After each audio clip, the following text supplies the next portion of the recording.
Te damos gracias, Señor, por este tiempo que tenemos el privilegio de tener acercamiento con tu palabra. Señor, te rogamos por favor que a través de tu Santo Espíritu nos guíes en los pasajes que vamos a estudiar el día de hoy. Señor, te agradecemos, Padre, esa gran bendición y te rogamos que tu palabra corra, Señor, para que cumpla sus propósitos para los cuales tú la has enviado. Te agradecemos, Señor, te damos la gloria y la honra en el glorioso nombre de nuestro Salvador Jesucristo. Amén, Señor. Bien, como lo hemos venido haciendo desde hace 2 semanas, hemos venido estudiando algunos pasajes a donde se habla de milagros de salud que el Señor Jesucristo hizo para algunas personas. Y esas personas habían mostrado fe y habían mostrado confianza para tener ese acercamiento con el Señor y recibir el favor para el cual ellos se habían acercado. El Señor les dio salud, pero también los encaminó hacia la salvación.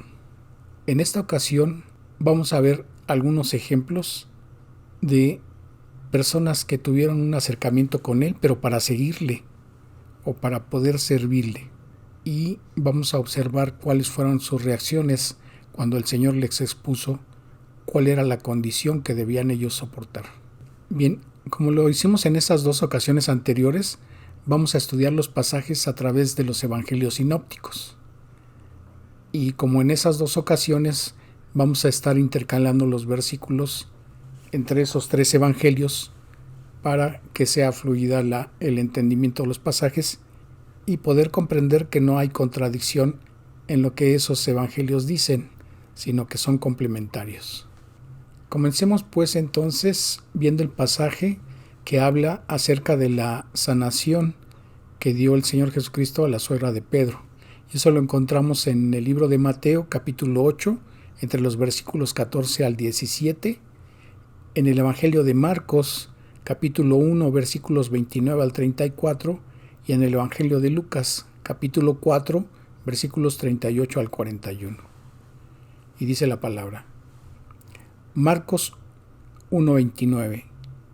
Al salir de la sinagoga vinieron a casa de Simón y Andrés con Jacobo y Juan.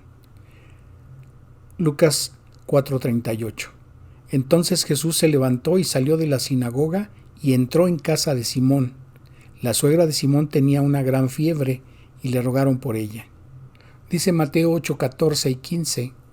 Vino Jesús a casa de Pedro y vio a la suegra de éste postrada en cama con fiebre. Y tocó su mano y la fiebre la dejó, y ella se levantó y le servía. Lucas 4:39 dice.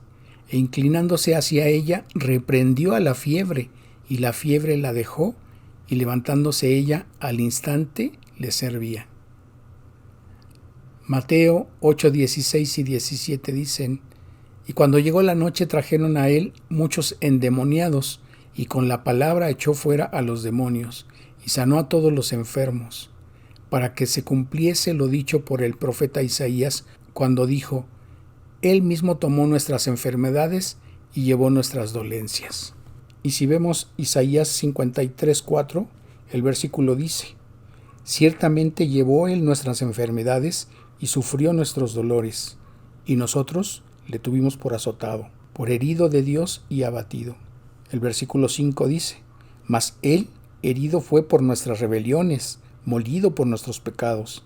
El castigo de nuestra paz fue sobre Él, y por su llaga fuimos nosotros curados. Entonces, como vemos, en Lucas 4:38 dice que cuando el Señor entró en casa de Simón, le rogaron por ella. Pero en Mateo 8:14, la palabra dice que entrando él en la casa de Pedro, vio a la suegra de este postrado en cama y con fiebre. Entonces, no obstante que ellos le rogaron por la salud de ella, el Señor ya sabía lo que le estaba aconteciendo a la señora. Y en ese momento, cuando él toca su mano, Lucas 4:39 dice que él estaba reprendiendo a la fiebre y la fiebre la dejó. Y entonces la señora fue levantada por el Señor. Y en ese momento ella les servía. La disposición de ella estaba para servirles, para darles atención. Entonces, al instante en que ella se sintió que había recuperado la salud, porque el Señor lo había hecho, porque el Señor la había sanado, porque el Señor la había levantado, ella estaba dispuesta para servir. Y termina diciendo el pasaje de Mateo que por la noche le trajeron al Señor muchos endemoniados, pero con la palabra echó fuera los demonios. Entonces, no fue con un crucifijo, no fue con un rosario, como algunos intentan enseñar falsamente, que se alejan los demonios, sino con la misma palabra de Dios, es con la cual todo creyente tiene un poder delegado por el Señor para alejar a los demonios. Entonces termina diciendo ese pasaje de Mateo que en ese momento se estaba cumpliendo lo dicho por el profeta Isaías cuando cita Isaías 53:4, aduciendo que el Señor tomó nuestras enfermedades y en su cuerpo llevó nuestras dolencias. Y dice el libro de Isaías en ese pasaje que por su llaga nosotros fuimos curados. Entonces, muchos de los padecimientos tienen causas espirituales y también causas de pecado. Entonces, el Señor, al estar recibiendo el castigo que nosotros merecíamos en la cruz del Calvario, Él estaba pagando por esos pecados. Él estaba pagando por nuestra salud. Él estaba pagando por nuestra salvación. Y entonces, como estamos viendo en este pasaje, la disposición de la señora al haber quedado sanada era de servir. ¿Cuántos de nosotros hemos estado dispuestos a servir al Señor, a servir a Dios en sus propósitos, en sus planes? Muchos no se acercan al Señor para pedirle favores y después de recibirlo se alejan porque no les interesa, porque no están dispuestos para seguirle y mucho menos para servir a los propósitos de Dios? Entonces, al respecto vamos a ver lo que dicen dos de los evangelios sinópticos. El primero es en Mateo capítulo 8, entre los versículos 18 al 22, y el pasaje correspondiente se encuentra también en Lucas capítulo 9, en los versículos 57 al 62. Y ese pasaje lo conocemos como los que querían seguir al Señor Jesús. Dice Mateo en el capítulo 8, entre los versículos 18 al 21. Viéndose Jesús rodeado de mucha gente, mandó pasar al otro lado. Y vino un escriba y le dijo: Maestro, te seguiré a donde quiera que vayas. Jesús le dijo: Las zorras tienen guaridas y las aves del cielo nidos, mas el Hijo del Hombre no tiene dónde recostar su cabeza. Otro de sus discípulos le dijo: Señor, permíteme que vaya primero y entierre a mi padre. En Lucas 9, 60 al 62 la Escritura dice: Jesús le dijo: Deja que los muertos entierren a sus muertos, y tú ve y anuncia el reino de Dios. Entonces también dijo otro: Te seguiré, Señor, pero déjame que me despida primero de los que están en mi casa. Y Jesús le dijo: Ninguno que poniendo su mano en el arado mira hacia atrás es apto para el reino de Dios. ¿Qué es lo que vemos en este pasaje? Primeramente vemos al escriba que le está diciendo al Señor que lo seguiría a donde quiera que fuere. Pero en los versículos que siguen ya no se ve evidencia de que esto haya sido así, pues después de que el Señor había dicho que las zorras tienen guaridas y las aves del cielo nidos, pero el Hijo del Hombre no tiene dónde recostar su cabeza, se ve que este hombre ya no insistió en decir que le seguiría.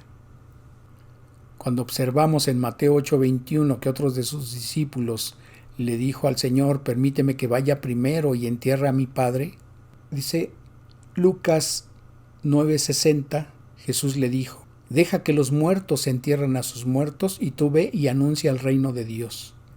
Lo que está diciendo aquí parece una incongruencia, el decir que los muertos entierren a sus muertos, pero en realidad, si recordamos, toda aquella persona que no ha sido redimida de sus pecados por no haber recibido el perdón de los mismos a través de creer el Evangelio, es una persona que tiene muerte espiritual, Y en ese sentido está diciendo que esos muertos entierren a sus muertos físicos.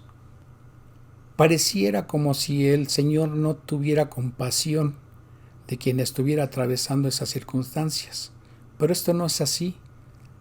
El Señor dispone muchas cosas y es compasivo para que cada quien tenga el consuelo y la fortaleza que necesita en cada una de las circunstancias de la vida. Solamente que Él quiere que le mostremos nuestra disposición para seguirle, y Él va a disponer las cosas. Recuerdo que hace 3 años, el día 1 de marzo, un domingo, me había tocado la prédica en la congregación, y estaba un servidor teniendo la prédica, y a mitad de tiempo de esa prédica recibí la noticia de que mi papá había fallecido. Hubo quienes me dijeron que me retirara en ese momento, porque consideraron que era más importante que estuviera yo al pendiente de lo que había acontecido con mi papá. Pero Dios me mostró que era más importante, primero, compartir su palabra. Porque así termina diciendo este versículo: y tú ve y anuncia el reino de Dios. En el transcurso del día mis hermanos se habían hecho cargo de las circunstancias, pero en la noche, en el funeral, me tocó también compartir de la palabra. Tenía poco tiempo de que había terminado ese momento de compartir la palabra, cuando me enteraron de que a un lado de donde estaba siendo velado mi papá, estaban velando a un bebé y me pidieron que les compartiera la palabra. Los papás de ese bebé eran muy jóvenes y obviamente estaban muy dolidos por la partida de su pequeño. La palabra que les fue compartida trajo palabra de consuelo a sus corazones. Al final del pasaje que se les compartió el Evangelio. Y para mí, en lo personal, fue un momento de gran gozo al ver y al escuchar que todos los presentes que se encontraban en ese momento estaban haciendo decisión para recibir al Señor Jesucristo y reconocerlo como su Señor y Salvador. Era la primera ocasión en que todos los oyentes a donde me había tocado predicar el Evangelio lo estaban recibiendo y lo estaban creyendo. Dios me había mostrado cuál había sido el propósito de que en ese día hubiese fallecido y de que lo hubiera llevado a esa funeraria y de que ese bebé estuviera siendo velado ahí junto. Dios tenía preparado y dispuesto las cosas para que esas personas que estaban acompañando a esos jóvenes padres de ese pequeñito escucharan el Evangelio y lo recibieran. Cuando nosotros vemos las cosas como Dios las ve, como Dios las mira, y entendemos sus propósitos, comprendemos que todo lo que Dios hace tiene un propósito siempre bueno. Y en ese sentir, en esa percepción, y en ese momento entendí también que a través del gozo que Dios me permitió tener de saber de que todas esas personas habían creído y recibido el Evangelio, el fallecimiento de mi papá había tenido ese propósito bueno de parte de Dios. Pero también tenía yo el gozo de saber que mi papá también había hecho esa decisión días antes.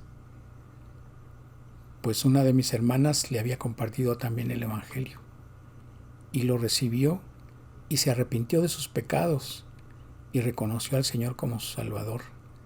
Entonces tenía yo la certeza de que él se encontraba junto con ese pequeñito en la presencia de Dios.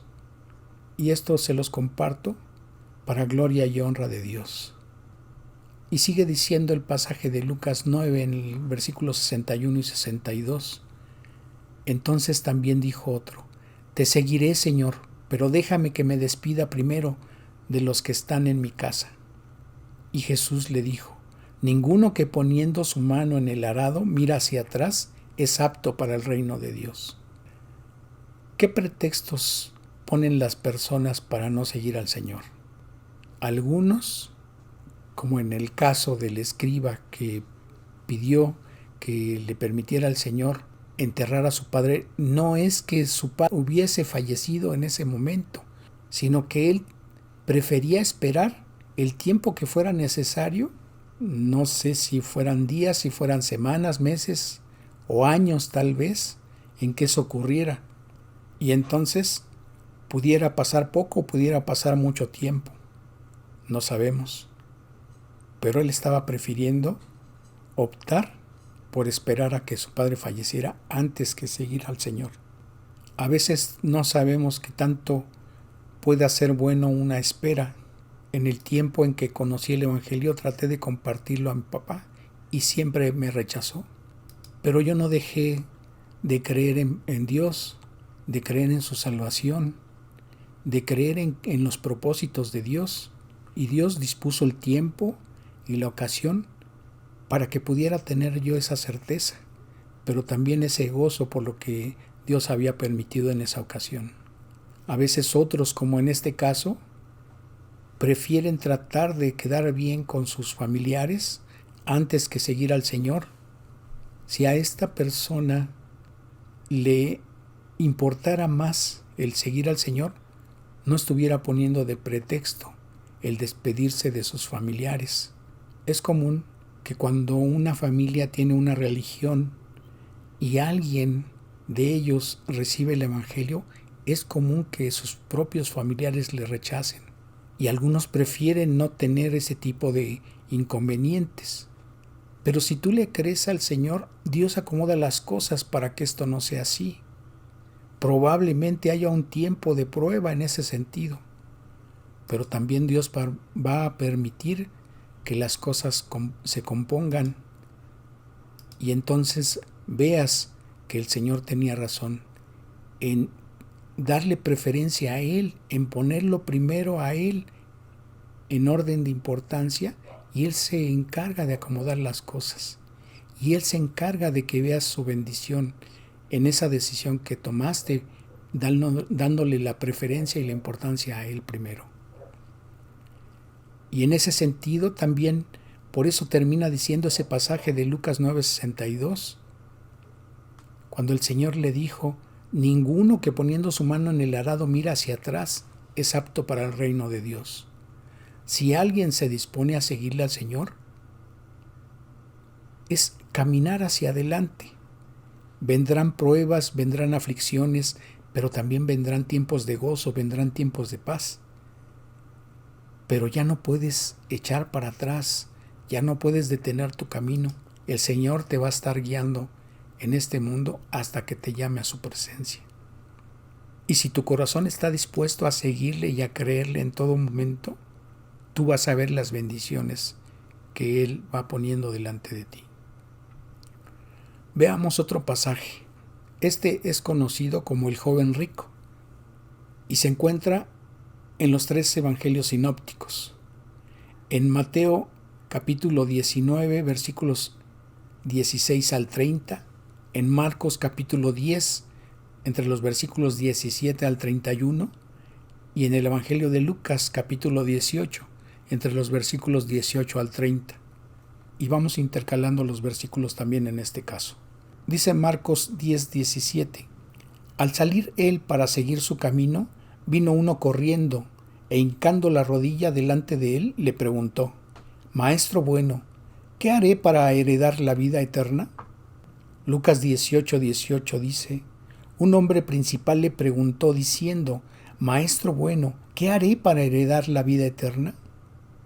Entonces, aquí entre estos 2 versículos nos están dando a entender que ese joven rico era un principal, era uno de los pudientes de la nación judía y quería saber, quería enterarse qué era lo que tenía que hacer para poder tener o heredar la vida eterna.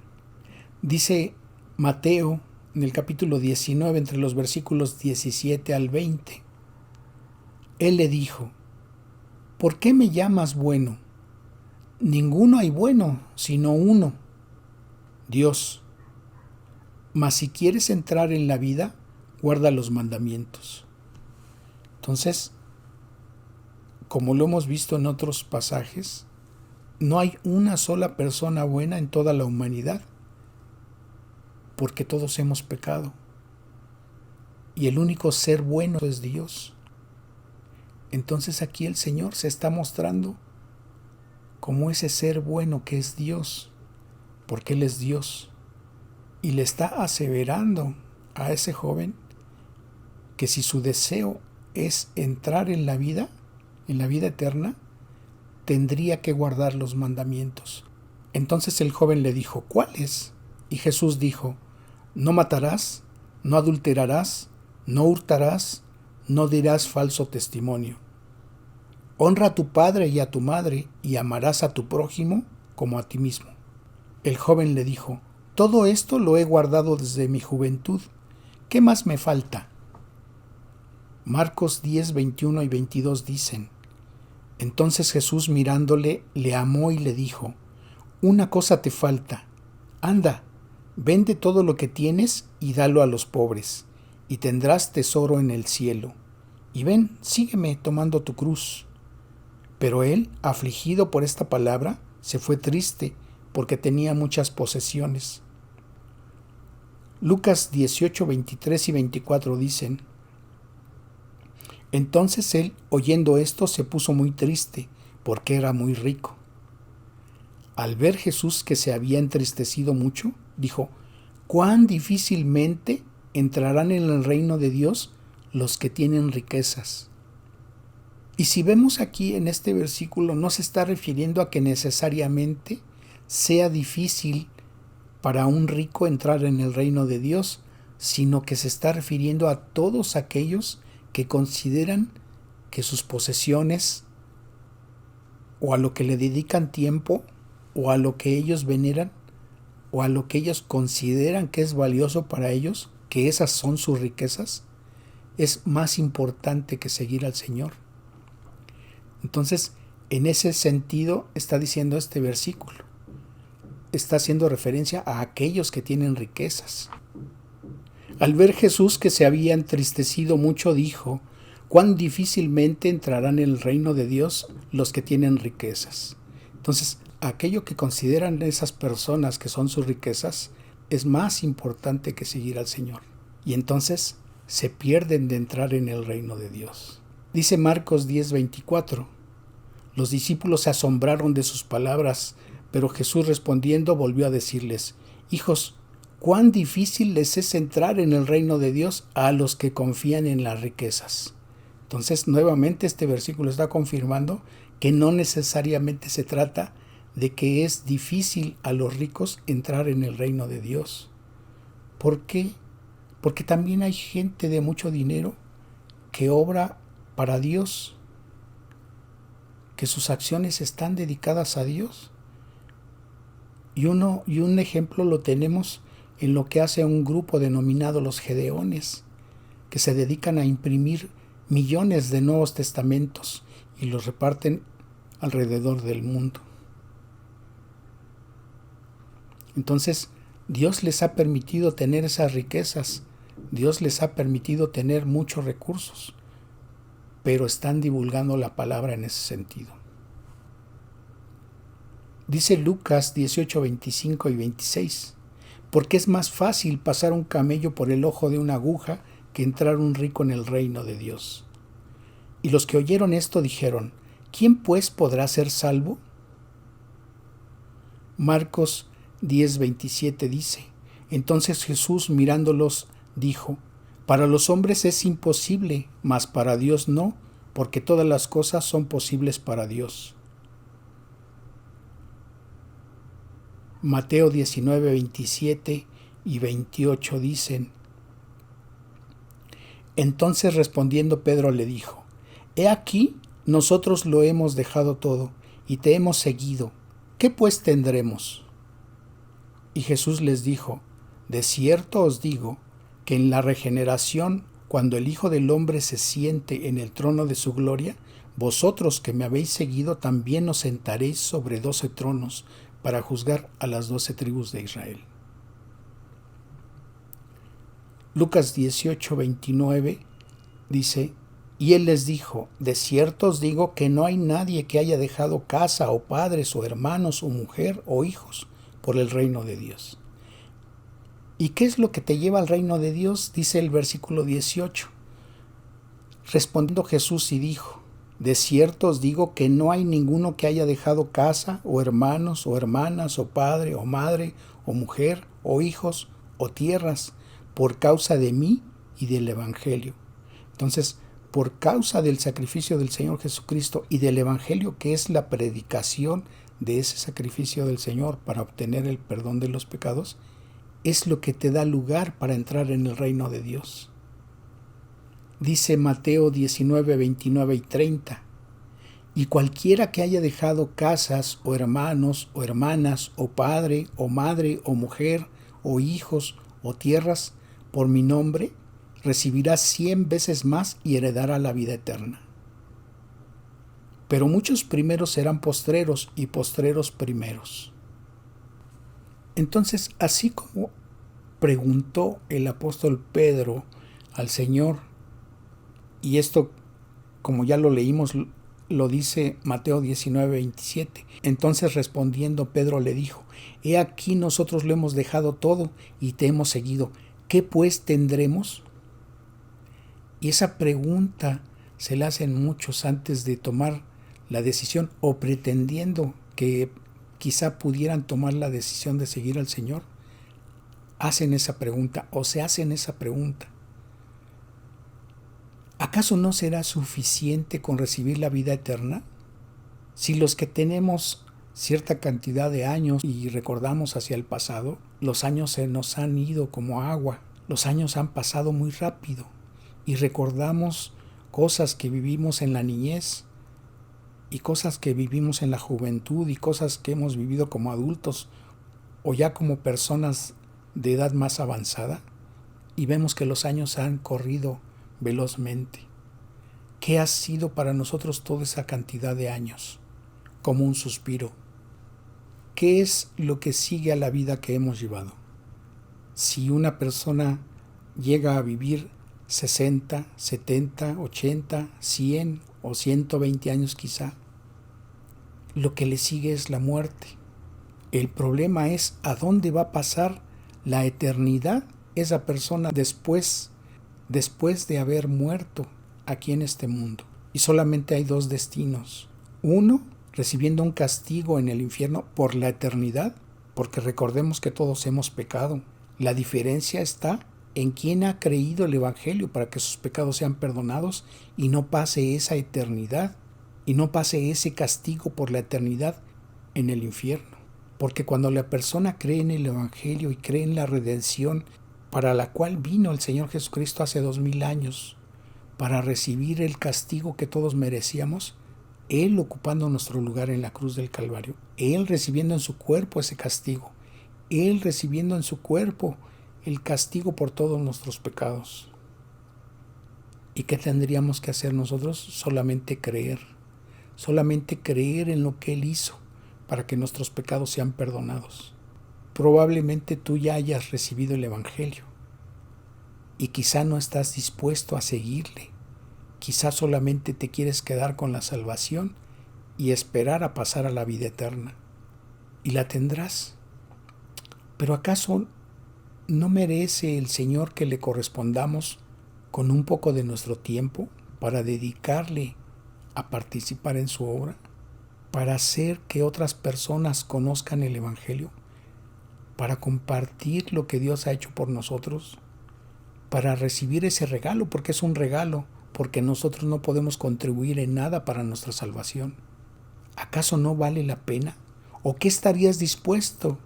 ¿O qué estarías dispuesta a hacer?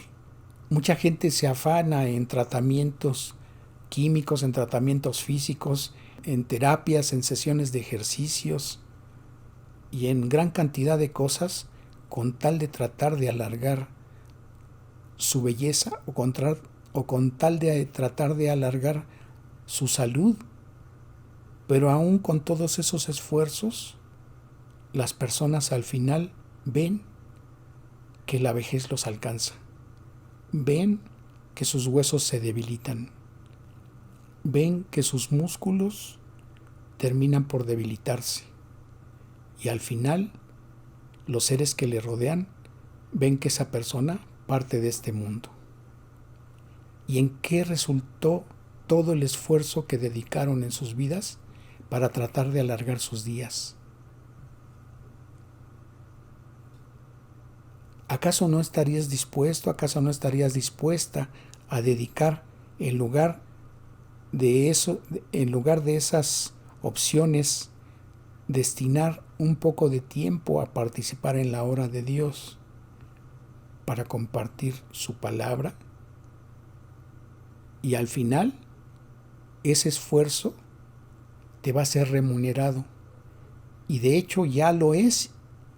Y por mucho que uno hiciera, eso no se compara al sacrificio que el Señor Jesucristo vino a hacer en la cruz del Calvario para que tú pudieras tener la vida eterna y para que tú puedas tener la paz y el gozo en la presencia de Dios por la eternidad. Medita en ello. Si acaso en este momento Dios ha hablado a tu vida y quieres entregarle tu vida y dedicarle tiempo para seguirle, y si quizá no te has dado la oportunidad para recibir su misericordia, o quizá tienes duda en cuanto a tu salvación, yo te invito a que en este momento inclines tu rostro y le digas esto al Señor. Dios eterno, hoy has hablado a mi vida. Señor, he comprendido que mis días, que mis años están corriendo y que pronto me alcanzará la vejez y que pronto, o no sé en cuánto tiempo, yo ya no me encuentro en este mundo. Y no quiero pasar la eternidad en un lugar de castigo eterno. Señor, me arrepiento de mis pecados, porque esto es lo que me lleva a la muerte.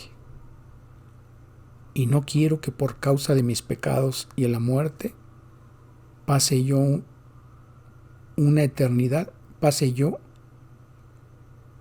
a ese lugar de castigo por la eternidad alejado de ti.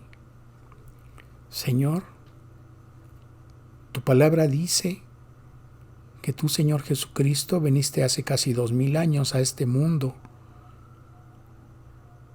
para recibir en la cruz del Calvario todo el castigo que por causa de mis pecados recibiste. Toda tu santa sangre en esa cruz del Calvario fue derramada y es útil, dice la palabra, para limpiar mis pecados. Y eso yo lo creo.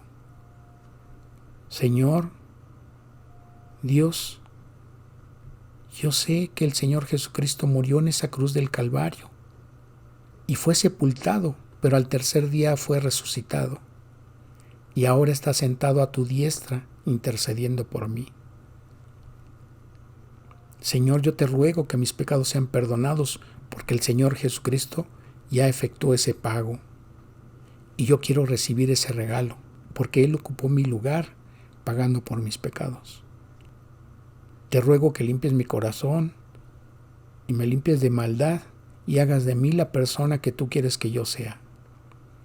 Y que me guíes y que me instruyas y que me capacites para que pueda yo compartir de tu palabra. Y no necesariamente predicando, pero sí dando a conocer lo que tú haces por cada una de las personas que creen el Evangelio. Ayúdame a compartir el Evangelio. Ayúdame a enseñarlo a otras personas. Señor, sé que por haber creído y en mi corazón tú lo puedes mirar y estás escuchando mis palabras y sabes que son ciertas. Y yo creo que tú me has perdonado mis pecados y te agradezco, Señor, porque ahora reconozco al Señor Jesucristo como mi Señor y Salvador. Y así lo recibo. Gracias Dios eterno, por hacer de mí uno más de tus hijos y hacerme parte de tu familia. Gracias Dios eterno. Gracias en el glorioso nombre de mi Señor Jesucristo. Amén. Si tus palabras fueron sinceras y Dios ha visto en tu corazón que así fue, Dios te ha perdonado. Ten esa seguridad. Y ahora eres bienvenido en la familia de Dios, porque ahora eres uno más de sus hijos. Y nosotros damos gracias a Dios por ello. Y Dios te bendiga y te guíe siempre. Demos gracias a Dios por este tiempo. Señor eterno, gracias te damos por este tiempo en que tú has mostrado tu misericordia y la has entregado a quien ha creído tu palabra y a quien ha recibido tu evangelio, Señor. Gracias, Padre, por ello.